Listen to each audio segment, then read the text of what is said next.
শুভ কাজ হোক বা ভবিষ্যতের সঞ্চয়, সব ক্ষেত্রে সোনা সবসময় এগিয়ে। কিন্তু এই সোনা মানুষের তৈরি নয়, পৃথিবীর দেয়া উপহার।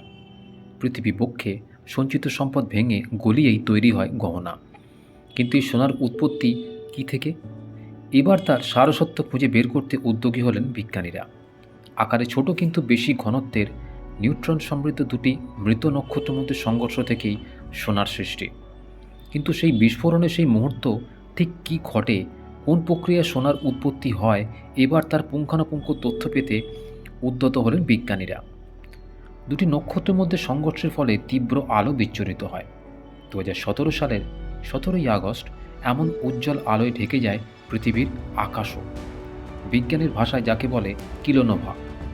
Max Planck Institute for Gravitational Physics এবং ইউনিভার্সিটি অব পটসদামের বিজ্ঞানীরা অত্যাধুনিক সফটওয়্যার মডেল ব্যবহার করে এই বিস্ফোরণের ঘটনাটি পরখ করে দেখছেন।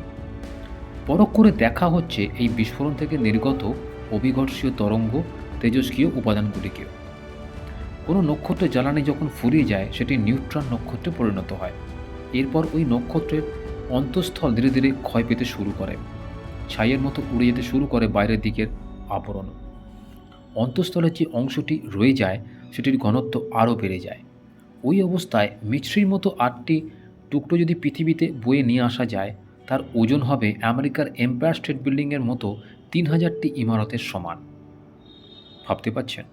শুধুমাত্র নিউট্রনই সমৃদ্ধ হয় না, মৃত নক্ষত্রের পড়ে থাকা অন্তঃস্থলে প্রোটনও থাকে। এরপর এমন দুটি নিউট্রন নক্ষত্রের মধ্যে যখন সংঘর্ষ বাধে, নিউট্রন সমৃদ্ধ পদার্থ মহাশূন্যে ছড়িয়ে পড়ে। মহাশূন্যে থাকা অণুগুলি ওই নিউট্রনকে শুষে নিতে দেরি করে না এক মুহূর্ত। এর ফলে যে ভারী উপাদানের সৃষ্টি হয়, সেগুলি স্থিতিশীল প্রকৃতির হয় না, বরং ক্রিয়া বিক্রিয়া ঘটে তা থেকে সোনা এবং ইউরেনিয়ামের মতো সৃষ্টি হয়। এই গোটা প্রক্রিয়া নিয়েই গবেষণা শুরু হয়েছে। 2017 সালে আকাশে যে আলোচ্ছটা দেখা গিয়েছিল, সেটিকে GW170817 নামে চিহ্নিত করেছেন বিজ্ঞানীরা। তাদের দাবি, পৃথিবী থেকে 13 কোটি আলোকবর্ষ দূরে দুটি মৃত নক্ষত্রের মধ্যে সংঘর্ষ বাধে। সেই থেকেই সোনা, ইউরেনিয়াম এবং অন্য ভারী উপাদানগুলির সৃষ্টি হয় বলে বিজ্ঞানীদের মতামত। বিজ্ঞানীদের সোনা এলো কোথা থেকে, এই মত গবেষণা থেকে সংক্রান্ত তথ্যের ফলাফল। এর আগে ইউনিভার্সিটি অব বার্মিংহামের গবেষক ম্যাট নিচোল জানিয়েছিলেন, এরকম বিস্ফোরণ থেকে পৃথিবীর মোট ভরের তুলনায় 1000 গুণ ভারী উপাদান সৃষ্টি হওয়ার নজিরও রয়েছে। অর্থাৎ এই কিলোনোভা বিস্ফোরণকে মহাশূন্যে বিরাজমান সোনার কারখানাও বলা চলে। বন্ধুরা, কীরকম লাগলো ভিডিওটা?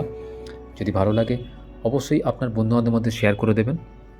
আর যারা চ্যানেলে নতুন, তাদেরকে অনুরোধ, চ্যানেলটিকে সাবস্ক্রাইব করে পাশে থাকা বেল আইকনটি প্রেস করে দেবেন এরকমই কিছু ইন্টারেস্টিং বিজ্ঞানভিত্তিক ভিডিও সবার আগে বাংলায় শোনার জন্য। সবশেষে থ্যাঙ্কস ফর ওয়াচিং।